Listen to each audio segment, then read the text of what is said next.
Diva ದೀವಾ ತನದಿರನ ಊರಿಗೊಬ್ಳೆ ಪದ್ಮಾವತಿ. ಈ ಸಿನಿಮಾ ರಿಪೋರ್ಟಿಂಗ್ ನಾನು ಬಂದಾಗಿಂದ ಮತ್ತು ಅವರು ಸಿನಿಮಾ ಹೀರೋಯಿನ್ ಆದಾಗಿಂದ ಒಂದು ವಿಷಯ, ಆ ನಟಿಗೆ ಮೋಹಕ ತಾರೆ ಸ್ಯಾಂಡಲ್ವುಡ್ನ ನಟಿ ರಮ್ಯಾ ಅವ್ರ ಬಗ್ಗೆ ಒಂದು ಕ್ವಶನ್ ಬಂದೇ ಬರುತ್ತೆ ಯಾವಾಗಲೂ. ಅವರು ಇದನ್ನ ಎದುರಿಸ್ತಾನೇ ಇರ್ತಾರೆ, ಅವರು ಅದ್ರ ಬಗ್ಗೆ ಉತ್ತರ ಕೊಡ್ತಾನೇ ಇರ್ತಾರೆ.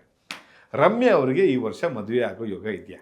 ಓಕೆ, ನೋಡಿ ಇವತ್ತು ಎಷ್ಟು ಇಂಟ್ರೆಸ್ಟಿಂಗ್ ಅಂದರೆ Ramya number 9 it's very dynamic number ಅದು, ಆಯಿತಾ. ಅದಕ್ಕೆ ಅವ್ರು ನೋಡಿ ಯಾವಾಗಲೂ ಅವ್ರು ಎಷ್ಟು ಒಳ್ಳೆ ಕಲಾವಿದನೋ ಪ್ರಪಂಚವನ್ನು ಸಮಾಜವನ್ನು ಕೂಡ ಡೈನಮಿಕ್ಕಾಗಿ ಎದುರಿಸ್ತಾರೆ.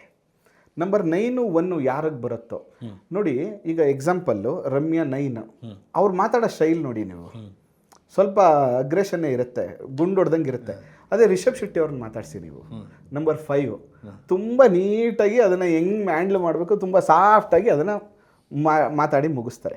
ಅಂದರೆ ಈ ನಂಬರ್ ಎನರ್ಜಿ ಅನ್ನೋದು ಅದನ್ನೇ.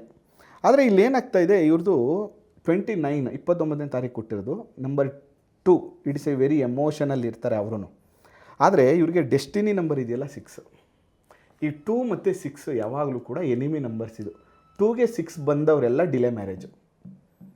ಯಾರನ್ನೇ ತಗೊಳ್ಳಿ ಅದನ್ನು, ಇವರು ಸ್ಟಾರ್ ಅಂತಲೇ ಅಲ್ಲ, ಯಾರ ಕಾಮನ್ ಪೀಪಲ್ಲು 2ಗೆ 6 ಯಾರಿಗೆಲ್ಲ ಡೆಸ್ಟಿನಿ ನಂಬರ್ ಬರ್ತದೋ ಹಾಗೆ ಇಲ್ಲ, ಒಂದು ಡೈವರ್ಸ್ ಆಗುತ್ತೆ ಬೇಗ, ಅಥವಾ ಹೊಂದಾಣಿಕೆ ಇರಲ್ಲ, ಸಂಬಂಧಗಳು ಬೇಗ ಬೇಗ ಕಟ್ಟಾಗುತ್ತೆ, ಅಥವಾ ಬೇಗ ಮದುವೆ ಆಗಲ್ಲ. ಈ ಥರ ಸಿಚುವೇಶನ್ಸ್ ಇರುತ್ತೆ. ಅದರಿಂದನೇ ಈ ಡೇಟ್ ಆಫ್ ಬರ್ತು ಅಷ್ಟೊಂದು ಪಾಸಿಟಿವ್ ಇಲ್ಲ. ಮದುವೆ ವಿಚಾರ ಅಂತ ಬಂದಾಗ, ಪ್ರೊಫೆಷನ್ನು, ಸಿನಿಮಾ, ಆಸ್ತಿ ಅಂತ ಬಂದಾಗ ಬೇರೆ ಎಕ್ಸ್ಟ್ರಾ ಆರ್ಡಿನರಿ ನಂಬರ್ಸ್ ಇದು. ಆದರೆ ಫ್ಯಾಮಿಲಿ ಅಂತ ಬಂದಾಗ ಅಷ್ಟೊಂದು ಪಾಸಿಟಿವ್ ಅಲ್ಲ. ಅದರ ಜೊತೆಗೆ ಈಗ 2ಗೆ ಮತ್ತು 1ಗೆ ಕಾಂಬಿನೇಷನ್ ಅಂತ ಬಂದಾಗ, ಡೆಸ್ಟಿನಿ ನಂಬರ್ಗೆ ರೂಲಿಂಗ್ ನಂಬರ್ ಅಂತ ಬಂದಾಗ, ಈ ವರ್ಷ ಕೂಡ ರಮ್ಯಾ ಅವರು ಜುಲೈ ಆಗಸ್ಟ್ವರೆಗೂ ಸಿಹಿ ಸುದ್ದಿ ಅಂತೂ ಬರೋ ಯೋಗ ಇಲ್ಲ. ಸದ್ಯಕ್ಕೆ ಈ ವರ್ಷದ ಅರ್ಧ ಭಾಗ ಜುಲೈ ಆಗಸ್ಟ್ ಕಳೆಯವರೆಗೂ ಇಲ್ಲ.